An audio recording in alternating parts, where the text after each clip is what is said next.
All right, we're back. Part 2, episode 4. Those two metal dudes. I think you had left off. I did at the gate. Okay. I'm just going to run through my last 4 real quick, and then you can finish what you talked about, and then we'll end the episode with the, kind of what we've been listening to. To be honest, I've ran out. Right. Well, then I'll finish, fine, so. and then I'll pass to you. You can talk about some stuff maybe you've been checking out lately. And I got a couple of things to discuss. I have a few too. All right, so try to run through these quick. Meshuggah has already been talked about, obviously. Big influence on a lot. I mean, these guys influenced a whole genre of music now that I don't really quite understand. Djent, starts with a D.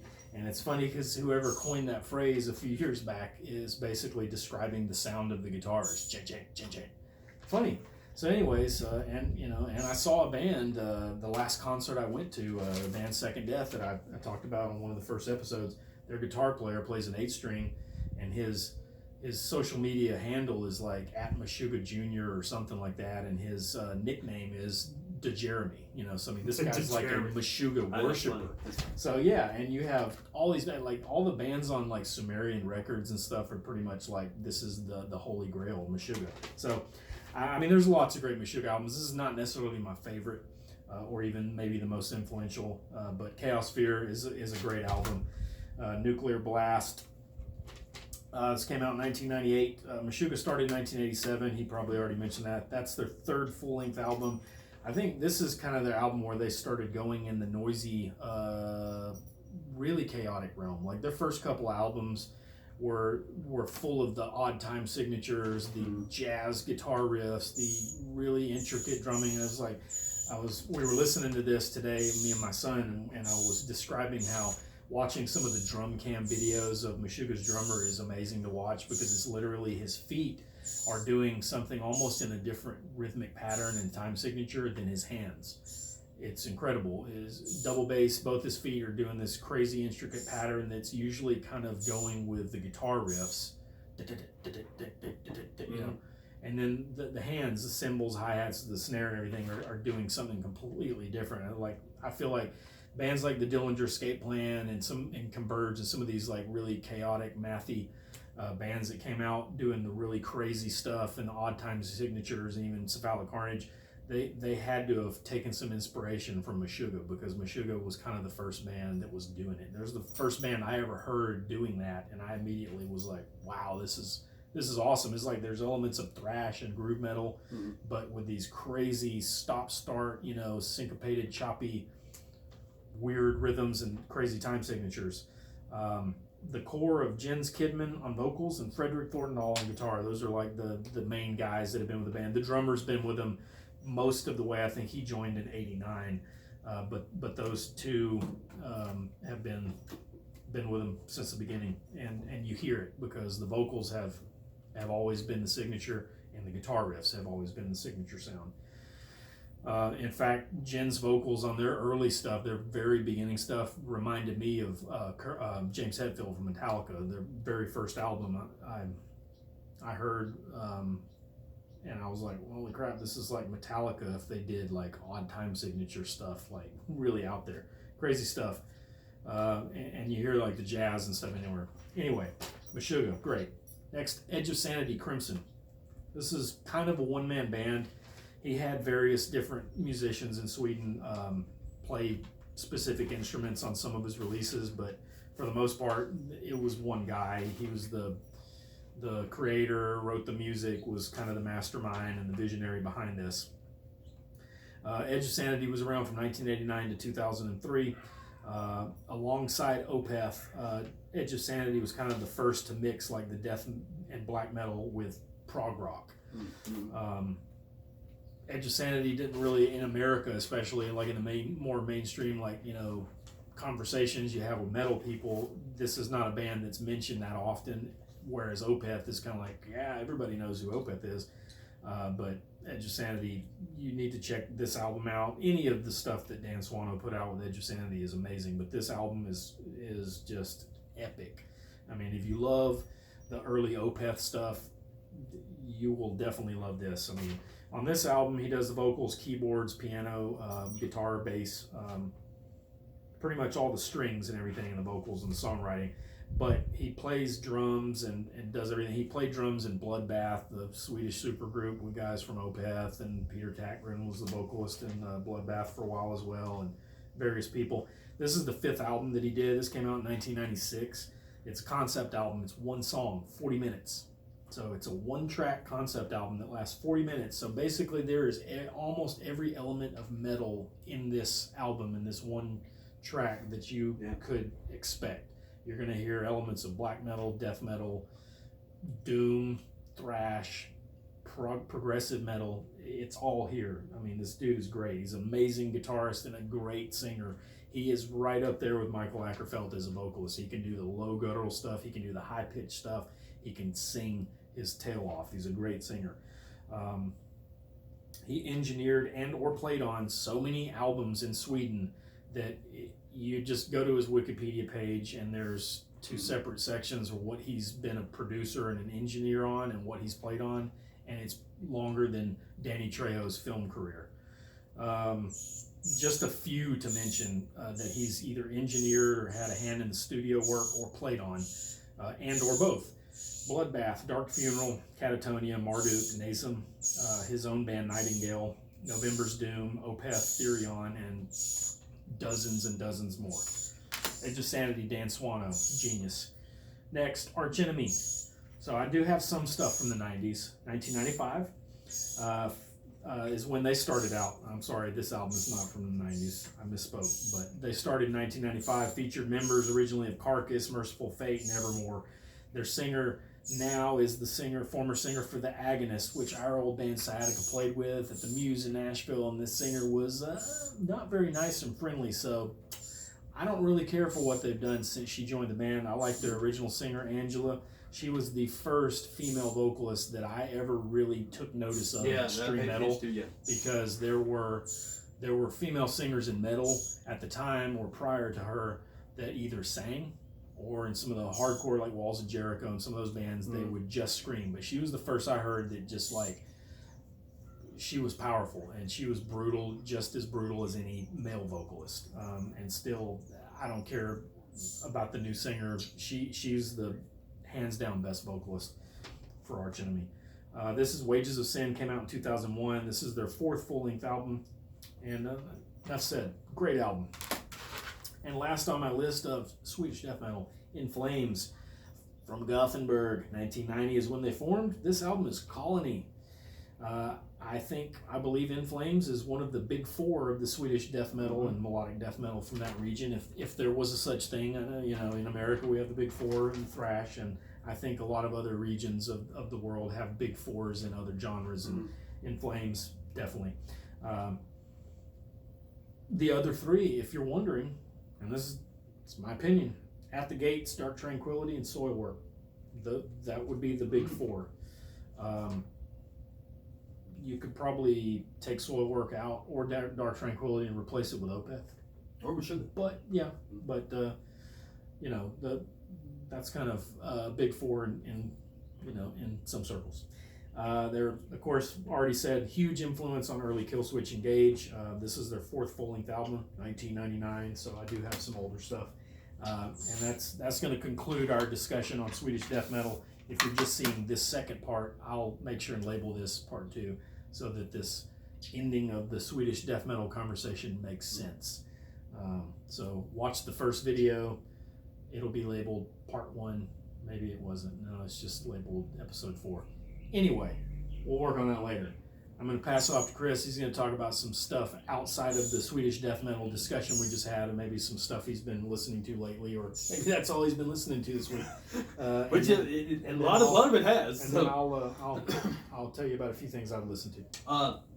First and foremost, I had stumbled across this band, and me and my girlfriend actually watched the drum playthrough, and I'm going to probably say, in my personal opinion, he's probably the best drummer I'd ever watched.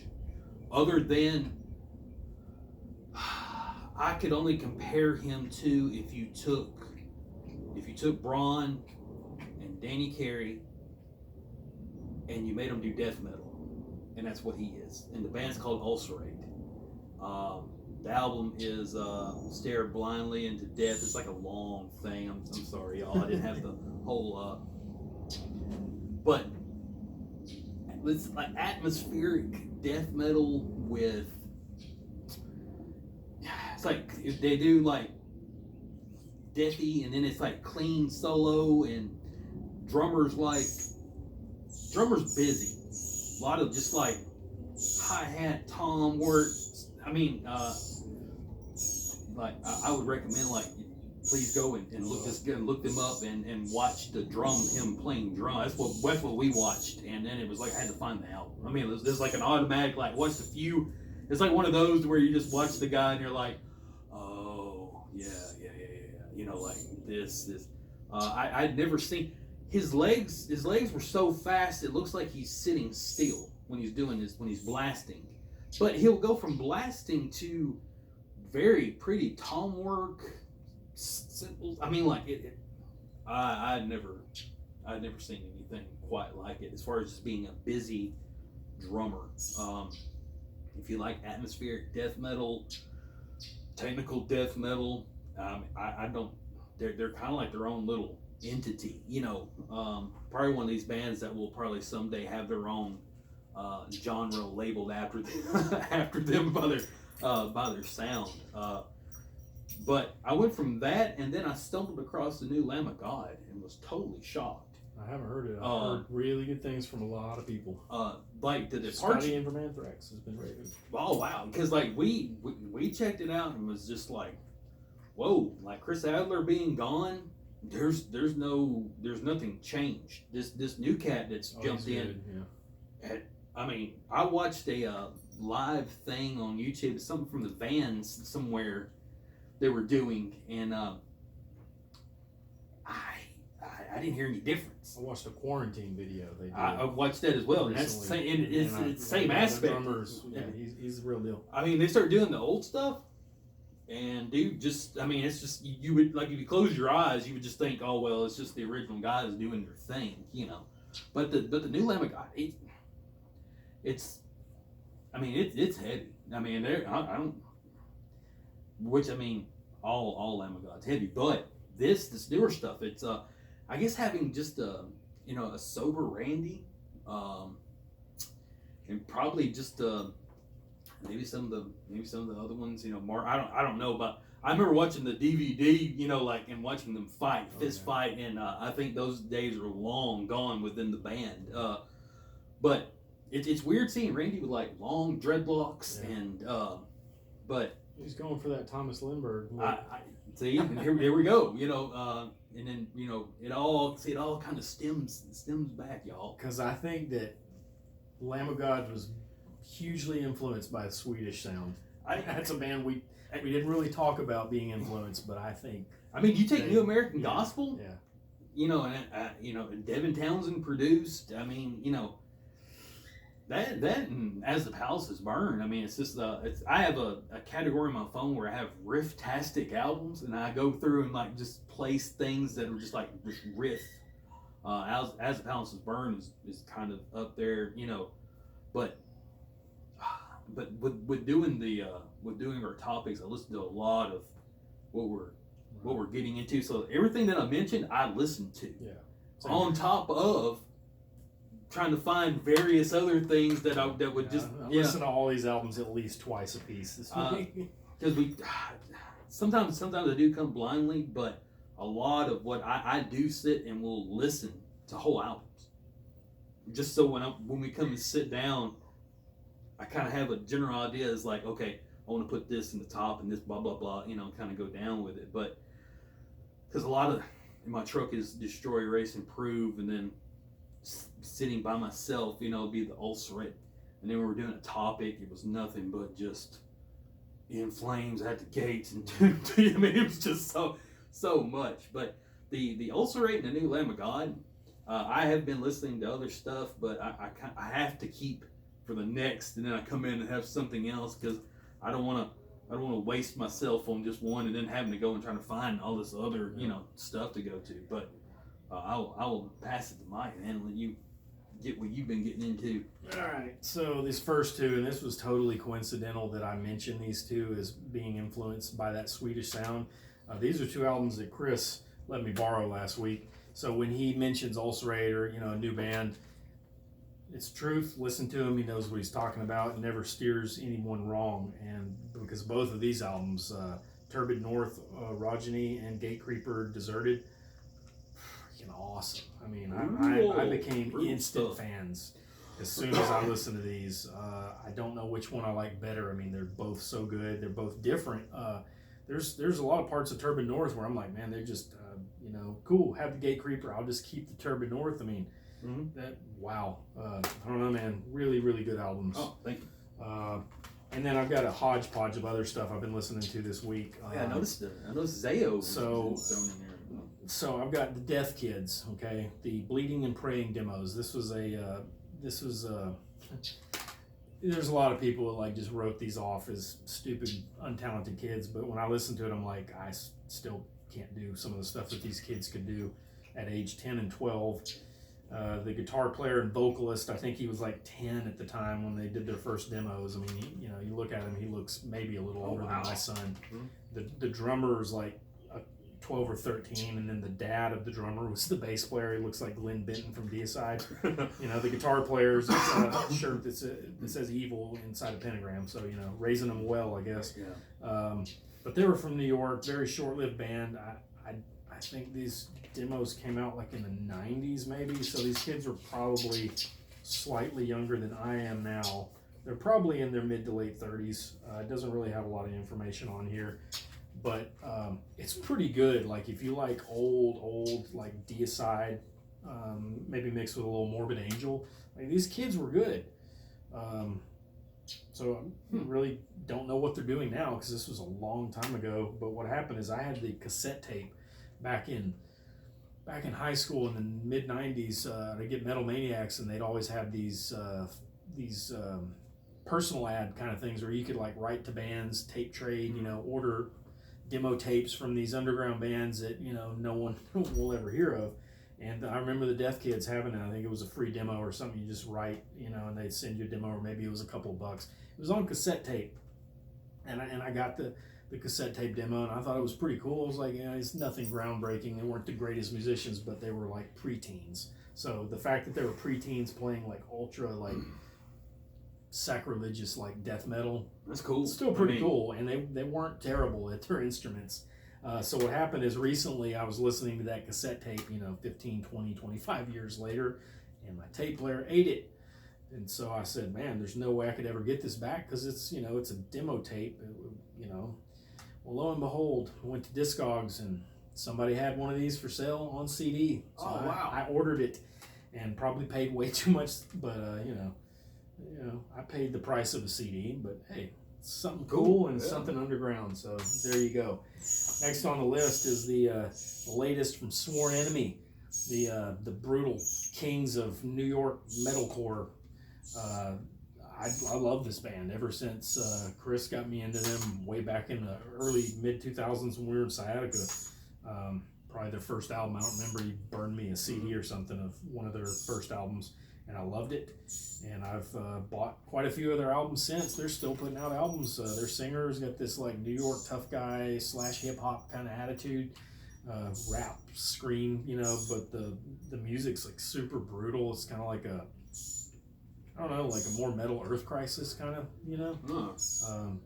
very just angry and tough, but Sworn Enemy Game Changer came out in 2019. It's good. It's very heavy, very angry. Hey, our mascot, Molly the dog, is warning us of intruders. Give me a second, let her in. Go on there. It was the Sworn Enemy. She was agreeing about the Sworn Enemy. That's what the... So, Chris said he noticed a little Zayo. I got a couple of Zayos. These are not these are kind of from the vault, okay? So I got their self-titled album, which my son also has, and he pointed out a cool thing he thought was cool about their self-titled album is it's actually called self-titled. It's where most bands, their self-titled album is just the name of the band. That's why it's self-titled. So you would think it would just be called Zayo, but it's actually Zayo self-titled. So just cool. There's no track listing on here. This came out in 2000 on Solid State Records, where almost all of their first 6, 7, 8 albums, whatever, were put out on that record label until they went independent. This is an album that I know that the core members of Zao are not like super happy with, because I think they were kind of in a bad place at the time, and amid band members leaving and whatnot. But listed on here is like Jesse, the original drummer, Dan, the vocalist, and Scott Mellinger on guitar, and Rob Horner on bass. Even though he's in the pictures and listed as in the band, in the credits, he's actually not listed playing any bass on the album.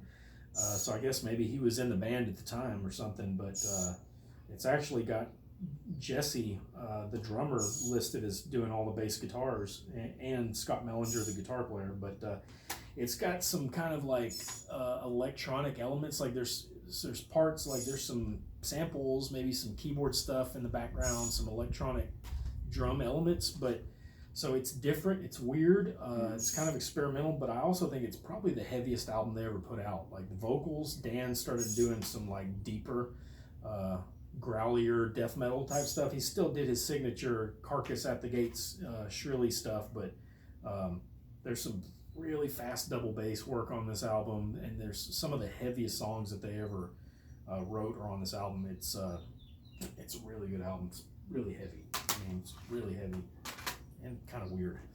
The other one, it's another one that I think they're not, maybe this is the one they're really not happy with, because this is All Else Failed. This is actually like the first Zao album before these guys were in the band, minus the drummer.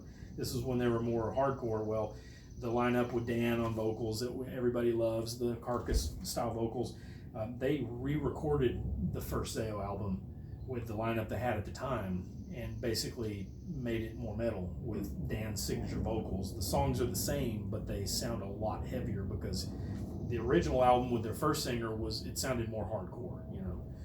And it's heavy. I mean, it's good, you know. If you're a Zao fan, and I am, I mean, I have to have everything they do, because they're one of my favorite bands, and you know, I think they influenced a lot of bands, even though they never became. They're kind of like the Crowbar sort of their area. Immortal is the next album I've been checking out lately. Sons of Northern Darkness. Very cool, because it actually came with a live concert DVD that they played at B.B. King's Blues Club in New York, and I watched that. It's really cool, pretty decent quality. Oh, cool. And cool seeing them like playing, you know, in a bar in America. I mean, I don't know what to say about it other than I love Immortal. They're like the first black metal band that I was like, okay, I don't like black metal, but I like this band. For a long time, that was it. And then slowly I was like, okay, I kind of like Emperor, and then, you know, and then time goes by and you check out more bands, and now I'm pretty much a fan of black metal. And it's more of, there's certain bands I don't like, but there's a lot of black metal bands that I like. You know, I think there's a lot of bands doing it well now. But Immortal is still one of my favorites of all time. This album's just awesome. It's great. Everything about it's great. Ex Mortis, another band that this guy got me into several years back, and so I got like one of their first albums, maybe their first one, I don't remember, and I was like, oh, this is pretty cool. And they could kind of be, I think they kind of fit the black and thrash, but they're not technically. I think they've been described as an extreme metal band. In some circles, it's just categorized as thrash, but I kind of see a little bit of the black and thrash because of the vocals. I don't really quite put them in the extreme metal category. Right. I don't feel like it's quite heavy enough and brutal enough, but the guitar work on here, which is like the main guy behind Ex Mortis, the dude's ridiculous. I mean, he's a shred king. And of course, all their stuff's all about, like, you know, Lord of the Rings and like mythology and stuff, so their artwork is really cool and fantastical. And this is Legions of the Undead. This is an EP. It's only got 5 songs. It's like the latest thing that they put out, 2019. It's really good. It's awesome guitar work. And they're really good live Thrashy, band. Really good live band. Just really cool. It kind of reminded me of like the Witchery and like Skeleton Witch kind of thing, you know. And the last thing I've been checking out, Russian Circles, their latest album, Blood Year. So this album, man, wow. I don't know what to say about this. This is, I haven't heard every release they put out. I only have 2 or 3 of their albums. I saw them open up Mastodon, instantly became a fan, and continue to try to build on my collection because I think these guys are one of the best instrumental bands doing what they're doing.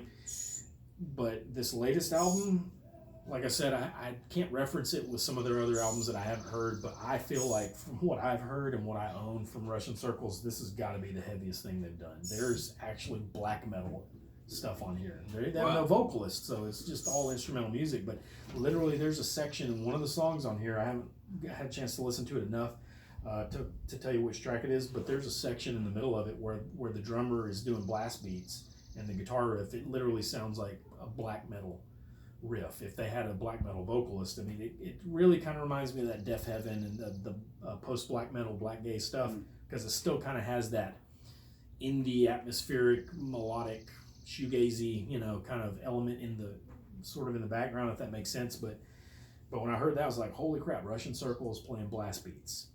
I dig it. And there's a lot of heavy, just doomy, sludgy riffs. I feel like these guys are getting heavier. I think from what I've heard from other people that are fans, that have been fans of this band longer than I have, their earlier stuff was a lot more mellow, which is probably why some of those people that I know that are not into metal are such big fans. And I feel like they're getting more metal because they're touring with metal bands all the time. And I feel like that's rubbing off on their sound. And the fact that the bass player was in Botch. Did not know that. So. Oh wow, that's pretty crazy. That's that. We're almost out of time. Hopefully I'll talk about these albums next time. I have not listened to them, just got them, but I'm looking forward to it. There's some super heavy stuff, I guess, in the deathcore vein. Shadow of Intent, which is categorized as a symphonic deathcore band. Subgenres of subgenres. Melancholy, I'm looking forward to that because I've watched some of their videos and holy crap, those guys can play. And it's heavy and just evil sounding. And I got a couple of Fit for an Autopsy albums. I've watched some of their Tiny Dive Bar concert and became a big fan. And man, these guys are good. And then Little Signs of the Swarm. Again, super, super evil sounding stuff with just ridiculous technicality. I mean, these young bands these days, the drumming and the guitar players and stuff, and even the vocalists, I'm like, I don't know how they're doing stuff they're doing because I feel like my heavy vocals as a vocalist are getting worse and weaker, and these younger people are just putting a new level of brutality on their vocals. I don't know how some of them get as guttural and deep without using effects. It's scary. I think they're probably all possessed by demons. So cool. But hey, horns up. Thanks for tuning in for another edition of Those Two Metal Dudes. If you tune in, horns up. We'll have we got a special one next week. We're going to be talking about best twin guitar attacks. Boom.